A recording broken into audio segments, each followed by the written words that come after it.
Hello students, आज हम cover करेंगे डिफरेंट सुपरवाइज़र्स के जो स्टाइल्स हैं या जो सुपरविज़न है वो किन किन तरीक़ों से होती है। ठीक है, जैसे मैंने अपनी पिछली वीडियो में आपको बताया था, जब हमने सुपरविज़न का टॉपिक किया था तो उसमें मैंने आपको बताया था कि मैं आपको करवाऊंगी टाइप्स ऑफ सुपरविज़न। ठीक है, तो आज हम यही टॉपिक को कवर करेंगे कि जो सुपरविज़न है उसके कितने टाइप्स हैं और क्या क्या उसमें होता है, किस तरीके की सुपरविज़न जो है होती है। राइट, अब शुरू करते हैं फर्स्ट पॉइंट से, ऑटोक्रेटिक और अथॉरिटेरियन।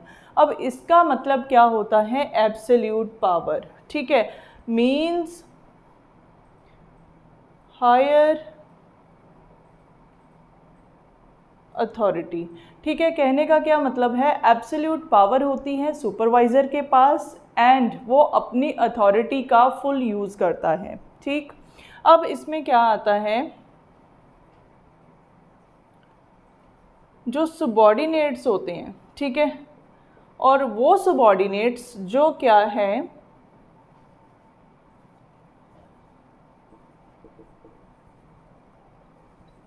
इनडिसिप्लिन्ड है।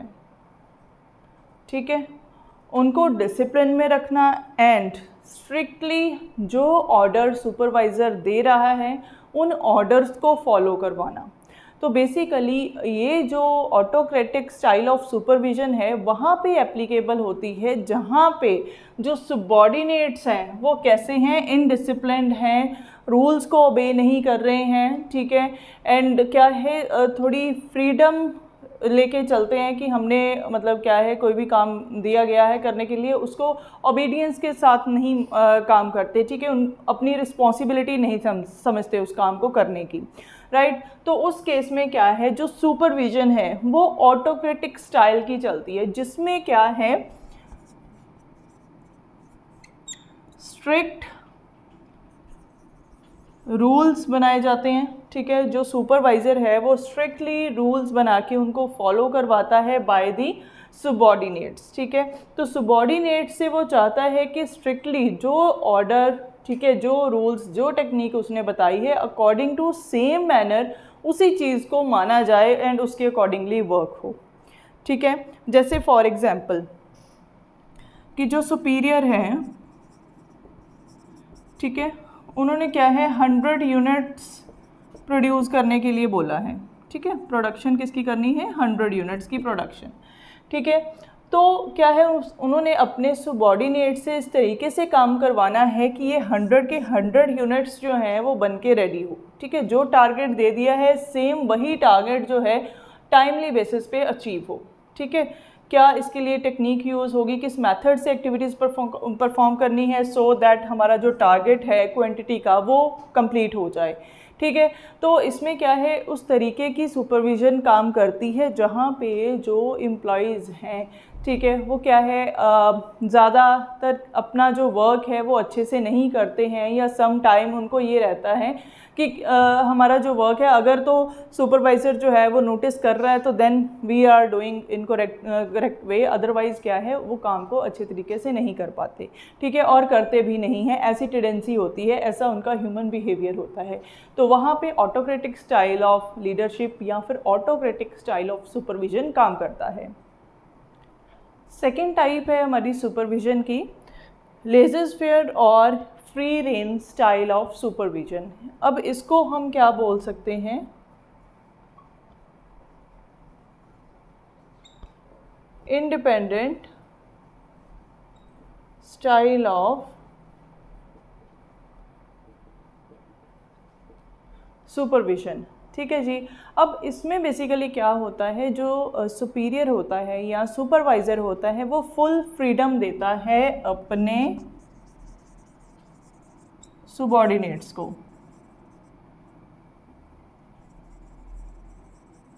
राइट, तो जो फ्रीडम है वो सबॉर्डिनेट्स को मिलती है यहाँ पे, और जो हमारा सुपरवाइज़र है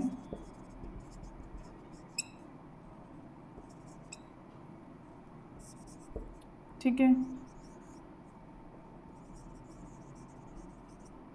वो इंटरफेयर नहीं करता किसी भी काम में, जो भी वर्क एक बार ये दे दिया सबॉर्डिनेट्स को करने के लिए, परफॉर्म करने के लिए, तो देन उसके बाद जो सुपरवाइज़र है वो इंटरफेयर नहीं करता उनके काम में। तो इस केस में क्या होता है, जो सबॉर्डिनेट्स होते हैं वो फ्रीडम के साथ वर्क करते हैं एंड देन मोटिवेटेड होके वर्क करते हैं एंड उनको इनकरेजमेंट मिलती है कि जो भी उनको टास्क दिया गया है परफॉर्म करने के लिए वो क्या है, इंडिपेंडेंटली अकेले ही उसको परफॉर्म करते हैं। इससे उनकी स्किल्स भी और ज़्यादा इम्प्रूव होती हैं एंड देन वो इनिशिएटिव लेने में भी कैपेबल बनते हैं, राइट। सो ये जो स्टाइल ऑफ सुपरविजन है ये उन वर्कर्स के लिए है या उन सबॉर्डिनेट्स के लिए है जो क्या है, कम्प्लीटली अपने जो सुपरवाइज़र है उनके ऊपर भरोसा कायम रखते हैं एंड देन खुद भी एक क्या है अच्छी लॉयल्टी के साथ ऑर्गेनाइजेशन में वर्क करते हैं एंड देन ऑब्जेक्टिव्स को अचीव करते हैं। जो हमारा थर्ड टाइप है, टाइप ऑफ सुपरविजन, वो है डेमोक्रेटिक सुपरविजन। डेमोक्रेटिक सुपरविजन में क्या होता है, हम कैसे लिख सकते हैं इसको,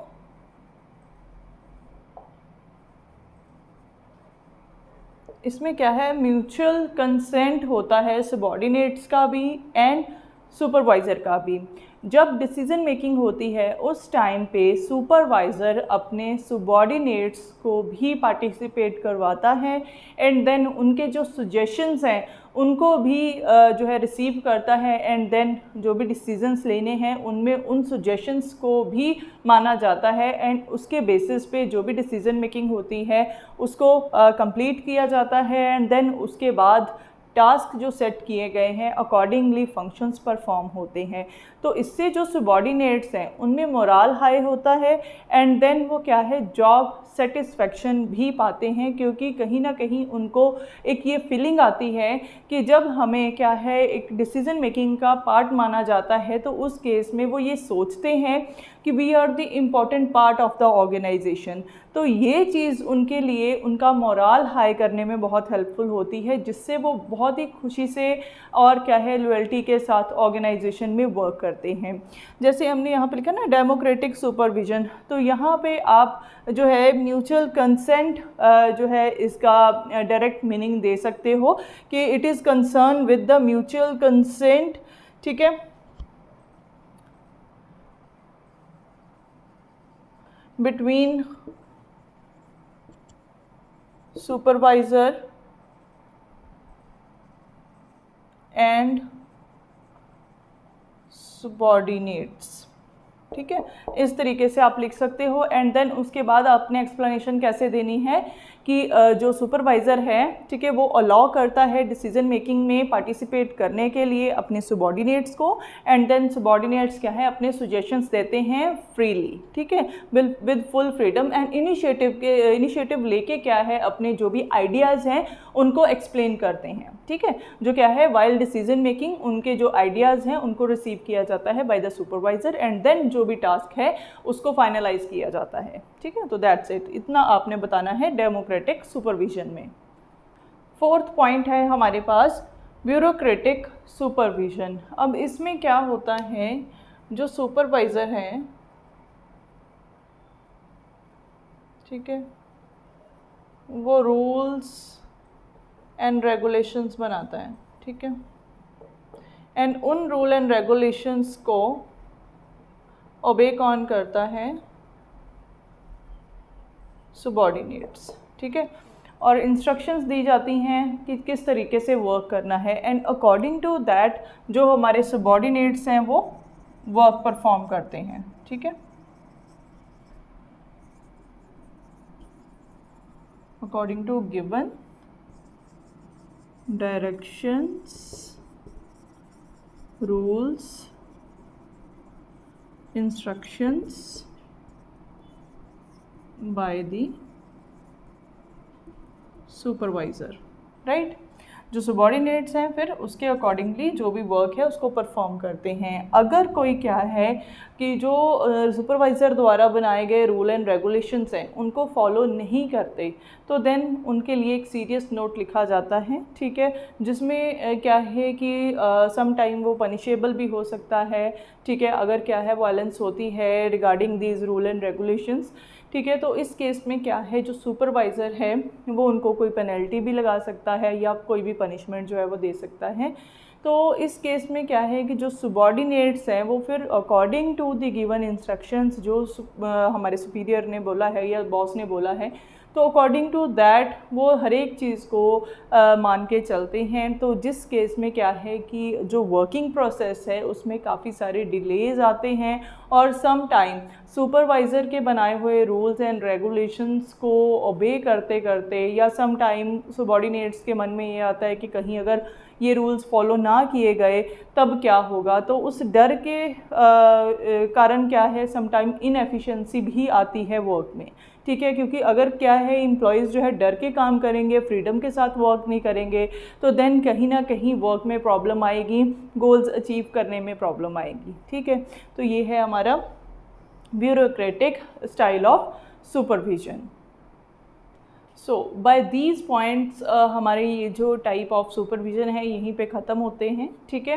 या अगर आपको क्वेश्चन आ जाता है एग्ज़ाम में describe the different techniques of supervision, ठीक है, तो देन उसका मतलब भी सेम यही होगा, ठीक है। यहाँ क्या आ सकता है,